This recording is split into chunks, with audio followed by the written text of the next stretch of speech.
Hey everyone, hope you're doing well. Right, so this is part two of My Love to Remember. So it's worth checking out the first part just to get the kind of basic chords and structure if you already haven't. So yeah, we'll just jump right in. So this version's really just kind of the next level of just adding a few little elements to that kind of already basic skeleton and just how we can just spice it up a little bit. So there's not really that many things I'd do. So for example, I'll just keep the intro the same.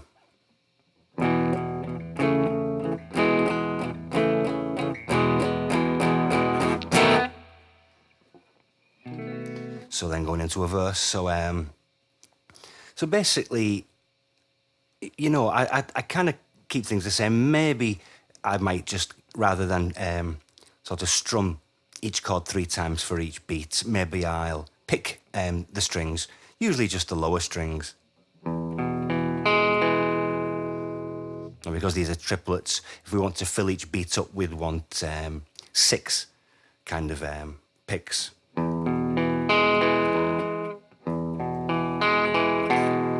I'm just holding an E major, I'm just playing the 6th string, the 5th, the 4th, the 3rd, the 4th, and then the 5th. The thing is though, because I'm going to a B7, that last note I picked on the E major chord is a B. And while there's nothing wrong with playing that note twice, so for example, it's also got a nice sound on its own, but I typically like to walk up to that B with, so it would just be the open A string, then the 1st fret A, leading to kind of the destination, the 2nd fret on the A string. Maybe, then just pick through some of that.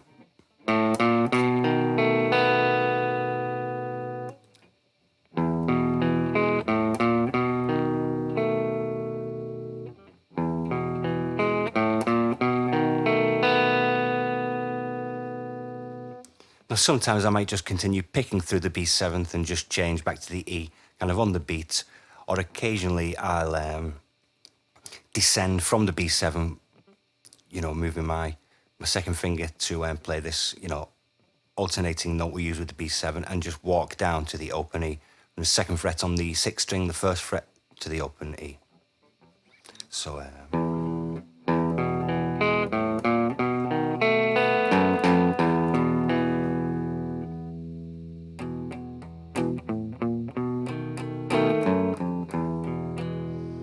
even as light strums that can work.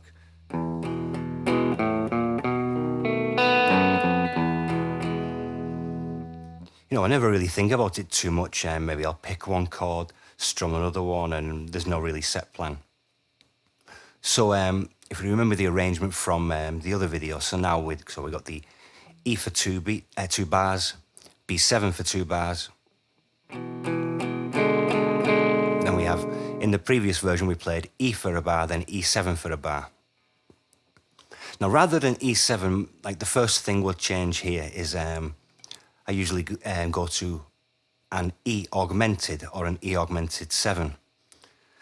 So, these are just names, but just because a note's changed or some notes have changed. So don't let things like that sound too, strange if, you're just sort of used to some of the more basic names. These are nothing to be, nothing to be frightened of.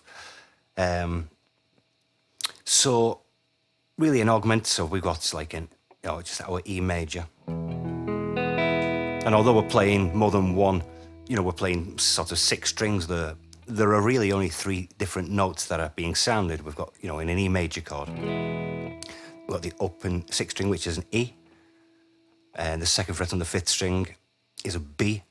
Then we have our octave E on the 2nd fret of the 4th string, then the G sharp, 1st fret of the 3rd string, then the open B, and another E.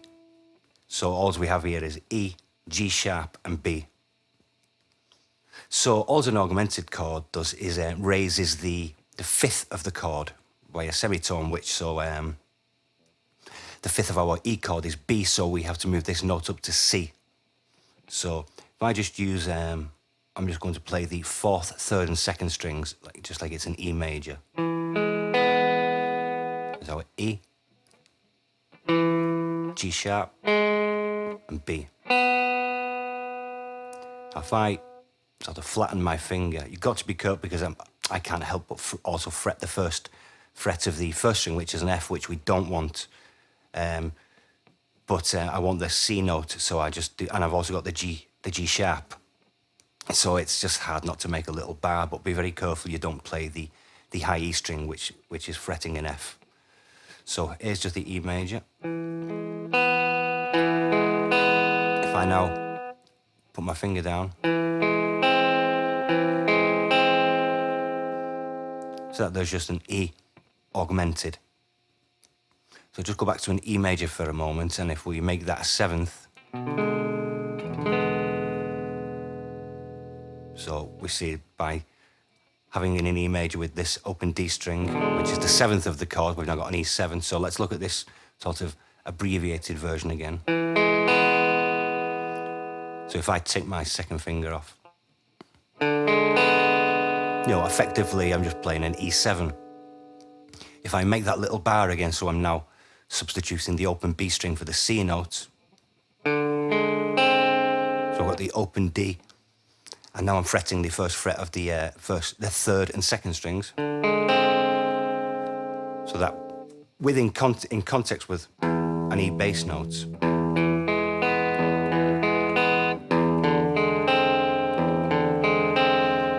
So that's now an E augmented 7.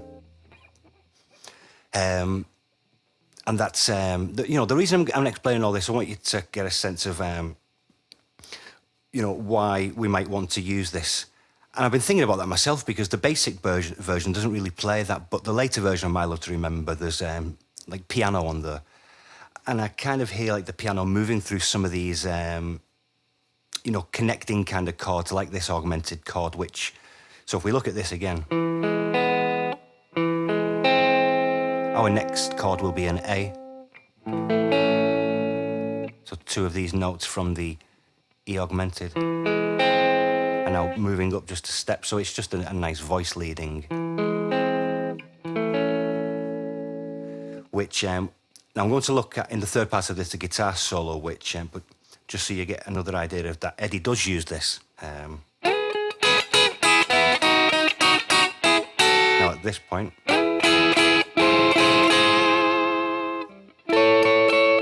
so that's the same as.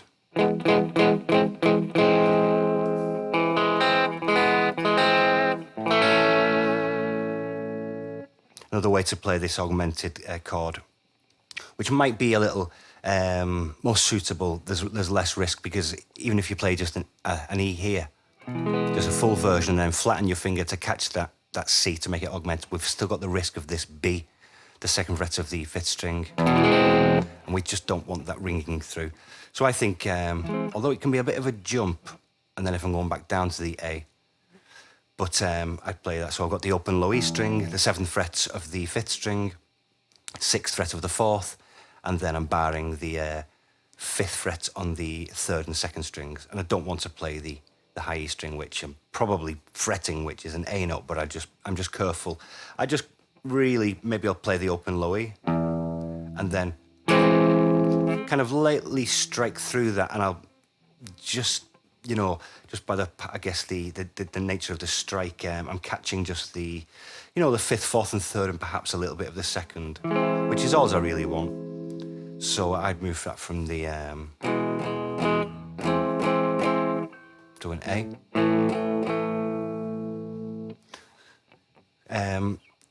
And then after so rather than play the A for 2 bars, I play the A for 1 bar, and another kind of chord to use for sort of voice lead it back to the E, I'd use like this B flat diminished, which it's not really that odd of a shape, to be honest. So if we just look at that A, or if you imagine an A7, just a traditional A7, and now we just, rather than the open A string, we just fret the first fret of the fifth string.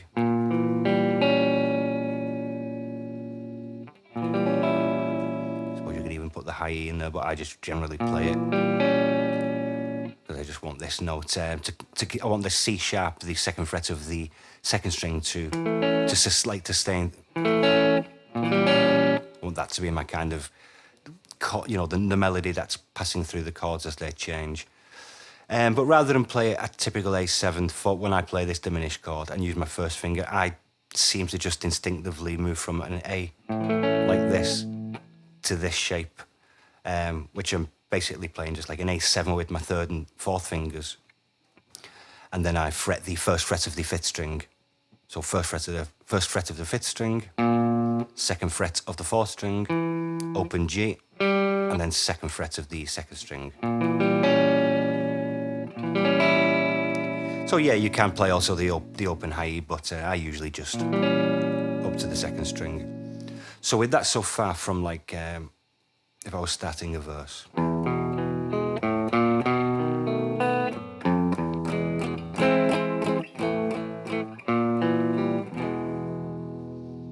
Two bars of the E like before, then the B7. And it always turns around on a B before the B7 before going back to a verse.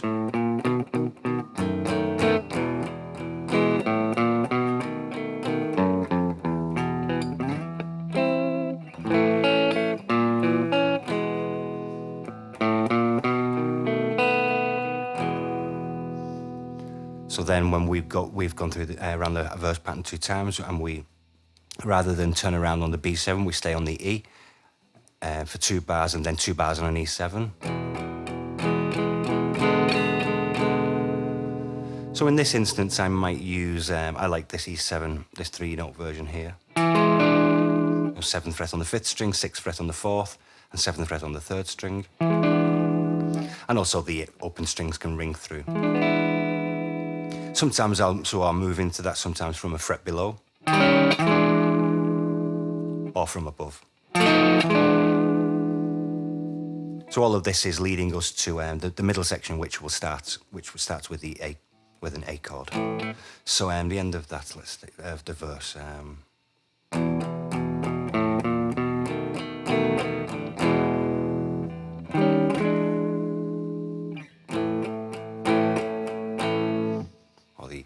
An alternate version from above.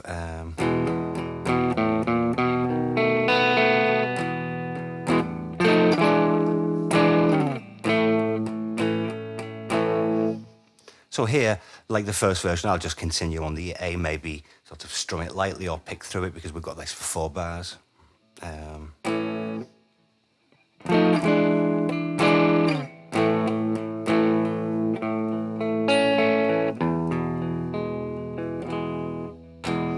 Again now, because I've got E for 4 bars after that A.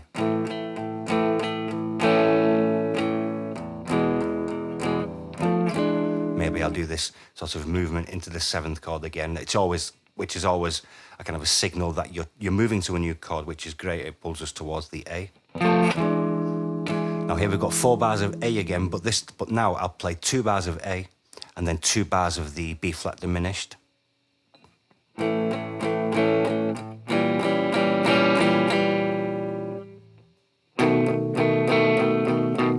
Build up for 2 bars on the B7, and it kind of stops on the first beat of bar 3, and that just kind of lasts until the end of beat 4, and we start our new verse. So I'll do the middle section.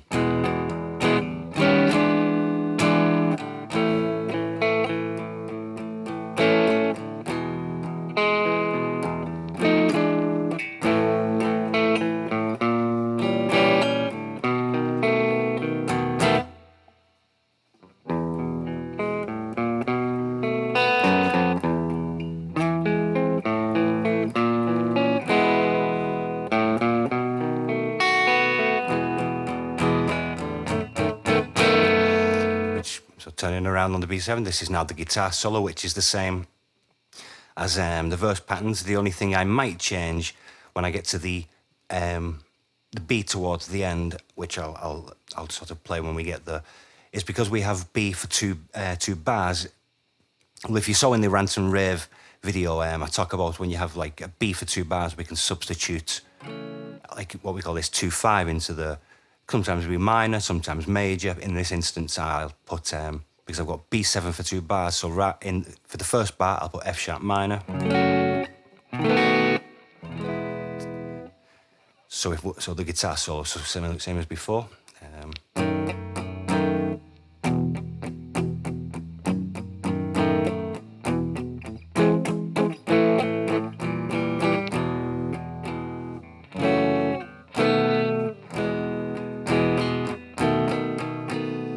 So it's only a small little change, but if you do that and you're playing with another guitarist, that just help too, because we've not done anything like throughout like the rest of the song, but just in the guitar, so it'll just add a slight little different texture for that moment, and hopefully will sound pretty pleasing.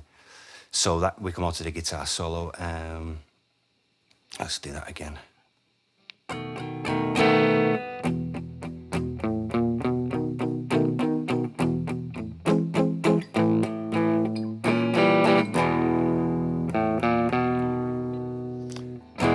Although that time I didn't do it.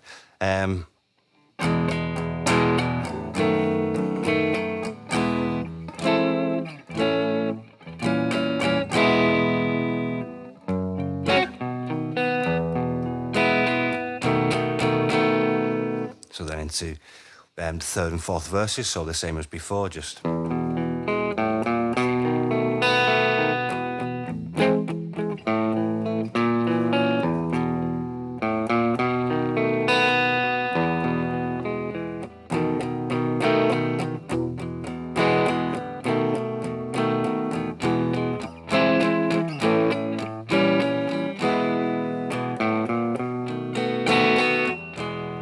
So now we've got the 4 bars on the E7, which means we're going into the middle section again.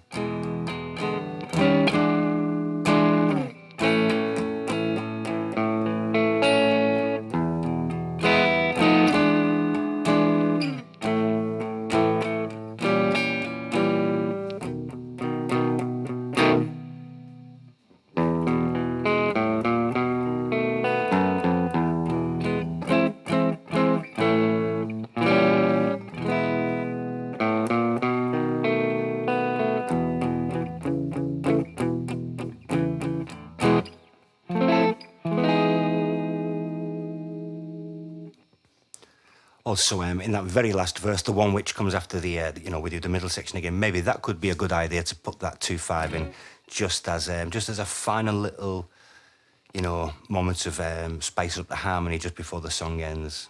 So I was coming from the end of the, so I'll play the middle section and the last verse.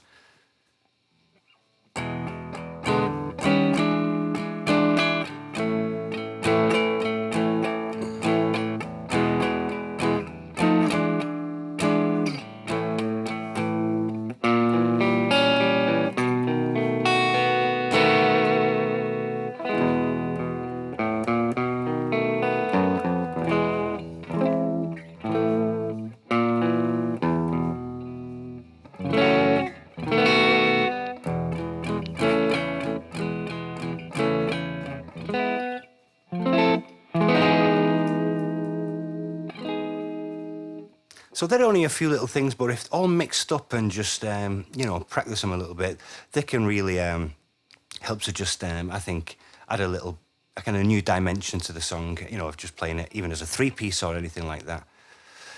And, with these passing chords, you don't always have to put them in, perhaps using them every opportunity like I've done here. Maybe that's sort of overkill. Maybe the reason they work so good sometimes is to try and find strategic moments, or if you do, if you do something in one part of the song, well, don't do it in this part, and, just play around with them and just sort of go with instinct. Like I say, because of listening to this version of the song with the piano, and I feel like the piano does some things like that, it's just kind of how I instinctively approach the song. Another thing, just to quickly, talk about this augmented chord, the E. So again, if I just go back to, this 3-string version. So, just E majors, just 2nd fret, 4th string, 1st fret, 3rd string, open B string.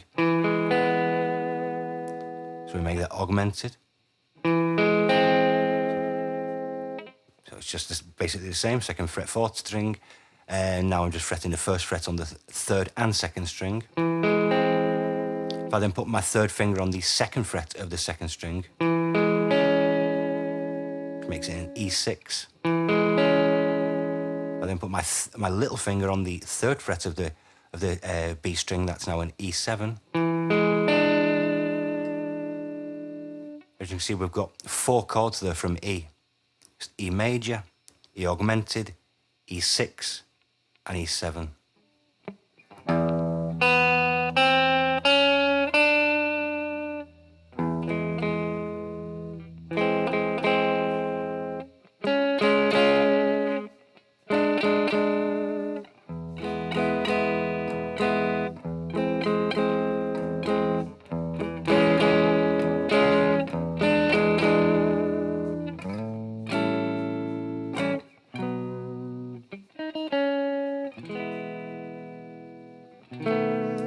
So I guess that's something like, in a million tunes, but like Buddy Holly's Raining in My Heart.